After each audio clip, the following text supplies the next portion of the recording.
1945 সালের আগে ইসরায়েল নামে কোনো দেশ ছিল না। তারা একটা ইহুদি রাষ্ট্রের জন্য লড়ছিল। পরে তারা শক্তি দিয়ে ইসরায়েল দখল করে আর প্যালেস্টাইনিদের তাড়িয়ে দেয়।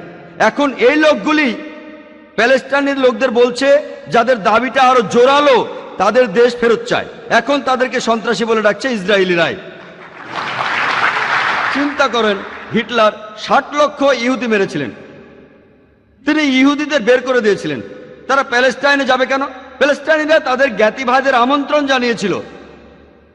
তারা যদি কোনো দেশ চায় তাহলে জার্মানিতে ফিরে যাওয়া উচিত, ইউরোপে যাওয়া উচিত।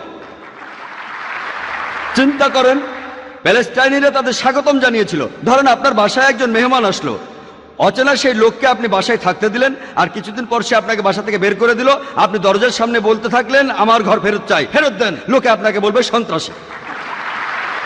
ঠিক এই ঘটনাই ঘটেছে